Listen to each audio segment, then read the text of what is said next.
Pranavayu is generally in charge of your respiratory action and thought process. Well, if this happens, inertia will come into the body.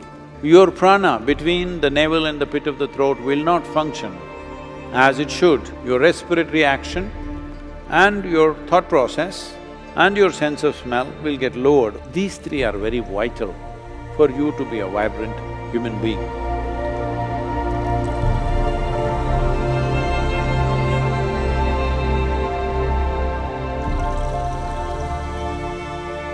See, there are various movements within the body, as each individual may know this to some extent. If you're a doctor, you think in terms of blood flowing and others, glandular functions happening, which determines your moods and your experiences. But there is something deeper than that. That is, first thing is, the movement of energy, the movement of different vayus in the system, there should be no blockages. So there are vital passages within the body, particularly in the head region. If these passages are blocked, keeping yourself up in an exuberant way is a great effort. So it's in this context we will spend the next 5 full moons looking at the mechanics of what makes a human being joyful and exuberant. What is the mechanics? What one needs to do? The word vayu literally means that which moves, generally referred to the air. Right now here, the air is moving with force, you can't miss it. It's moving a lot of things along with it. So this aspect which we refer to as vayu is that which moves, it's also an element. Within the body, in a fundamental way, it manifests as 5 basic vayus. Well, if you want to understand it a little more profoundly, it becomes 10. If you want to know every intricacy about it, it becomes 84. But they're too subtle. You will have to spend lifetimes of focus to figure these things out. Generally, if you get the 5 vayus in place and on, the other things will naturally fire up and function by themselves. What these vayus means is, because they move everything in the system. Your digestive fires, if they have to move, these pancha-vayus are needed. Circulation must happen, nutrients must spread across the body, wastes have to be removed from the cellular level. For everything to happen, you need movement. If you stop the movement, then you will see the body will not be able to sustain life. So whether the flow is full flow or is it a restricted or constipated flow, this is the aspect we are looking at.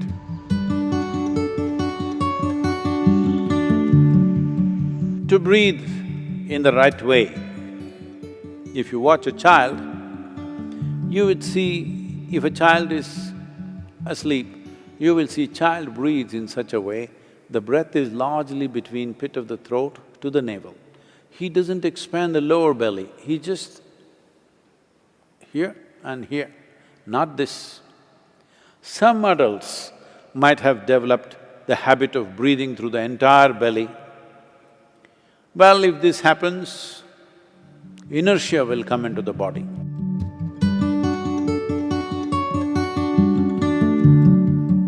If you generate gases below the navel, that is, if you eat certain types of foods, well, we've gone through this for those of you who've been in engineering. If you eat too much of tuberous material like potatoes and other tuberous substances, you will generate gas which is below the navel. Once you generate gas there, your prana between the navel and the pit of the throat will not function as it should, and the dynamism levels in your system will go down. This is one reason those who wish to meditate, those who are students and those who need to focus their mind and stay awake for long periods of time, they should not eat those substances.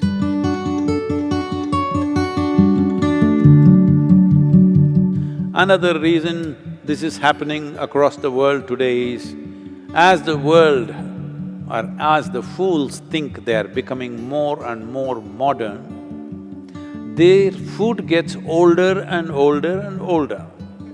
Fresh food is for the uncivilized.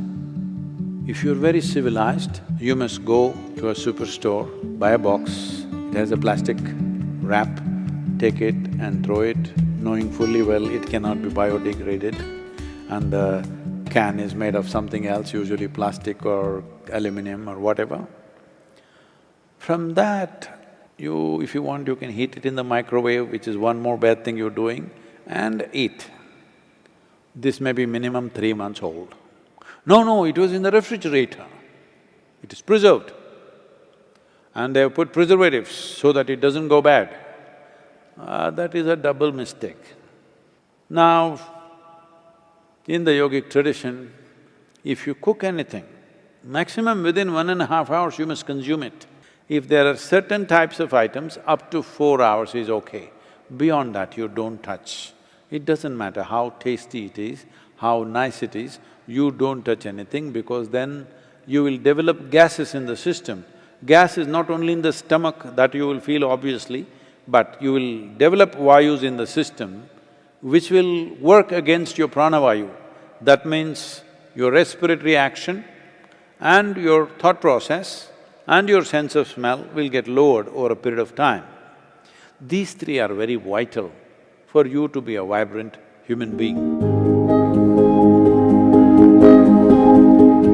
These are all different ways of activating different pranas in different measure.